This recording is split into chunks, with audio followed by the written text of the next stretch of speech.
मो ना हूँ सुखदेव पात्र मु बर्तमान विवेकानंद शिक्षा केन्द्र अटीरार इनचार्ज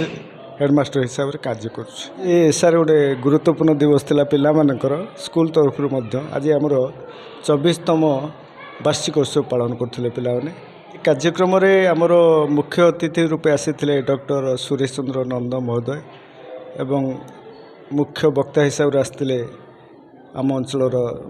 सुसाहित्यिक दिलीप कुमार दास महोदय और सहित स्थानीय सरपंच अटेर ग्राम पंचायत सरपंच कैलाश बाबू थे एवं समाजसेवी अरविंद भाई भाई जो संपूर्ण रूप से आम जो भाई आशा विश्वास थिला जे खूब सुंदर हम ताकि जो मैंने मंच थे आज जो मैंने आमर परिचालना कमिटी सदस्य मैंने अतिथि मैंने खूब सुंदर भाव में कार्यटी को संपन्न करते पिला माने सांस्कृतिक कार्यक्रम माध्यम समस्त मनोरंजन करिसेंती सब क्रीड़ाविद मानक जो मैंने आमर आनुआल फंक्शन पुरस्कार प्राप्त होते वृत्ति परीक्षा सफल होते आदर्श ओडिशा आदर्श विद्यालय सफलता अर्जन करते समस्त आज पुरस्कृत करा जायछि। देखो शिक्षा दान पूर्व आमर मुख्य उद्देश्य जेहेतु पचारे भल प्रश्नटी एक्चुअली आम प्रथमे आम समस्ते जाना जे प्रत्येक छात्र छात्री मध्य शिशु मान मध्य गोटे अंतर्निहित शक्ति रही ताकू आम उजागर करी कि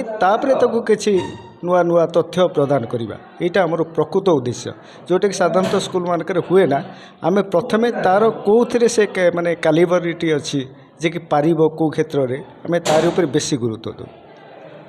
आमर ये विवेकानंद शिक्षा केन्द्र 24तम वार्षिक सम्मेलन थिला मते मुख्य वक्ता भावे ये इनभाइटेशन थिला मु देखिले कार्यक्रम पूरा संपूर्ण नियारा छोट छोट पिला मान सहित समय कटेलु आ स्कूल टी सरकार अनुदान प्राप्त नहले भी ये स्कूल बहुत उन्नति होती बहुत मेधावी प्रतिभा बाहरी विभिन्न दिगर विषय बहुत उत्कर्षता लाभ कर भारी खुशी लगिला भावुँ अनुष्ठान को आउ जदि किसी सरकारी अनुदान मिलता बा किए जदि आउ किसी प्रोत्साहन दियंते ये स्कूल आहरी उन्नति होता एवं आहरी पिला प्रतिभावान पिला जो मैंने सब गाँ गंडारे पाठ पढ़ार सुजोग पाऊना ये पाठ पढ़ी गोटे निजर क्यारियर बढ़ता। सर्वप्रथमे समस्त को नमस्कार मु हेमंत महापात्र ए विद्यालय परिचालना कमिटीर फाउंडर मेंबर विवेकानंद शिक्षा केन्द्र 2000 मसीह सन्थन मठ ठारे स्थापित होता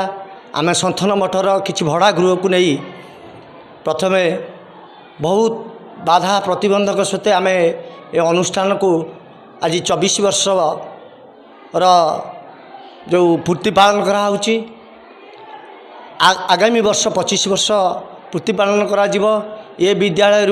बहुत मेधावी छात्र छात्री ओएसबी 2 जन ओएस पाई 4 जन पिला एबे डॉक्टर पढ़ुंट ए वर्ष भी जड़े आउ जड़े डॉक्टर पाइला परंतु ए विद्यालय जहाँ किछि जहाँ आमर अभिभावक मानकर जहाँ अर्थ दियंती से आम शिक्षक मानक दरमा देऊ एवं आमर किछि अर्थ भी आम निजस्व अर्थ परिचालन कमिटी आम संग्रह करूँ करी ए विद्यालय को आज ए स्तर में पहुँचु। सरकारी अनुदान खूब कम आम आशा रखुचु जदि वैज्ञानिक व्यक्ति ए अनुष्ठान को किसी साहाय्य सहयोग हाथ बढ़ाते आउ टिके विद्यालय आगू को बढ़ी पारंता।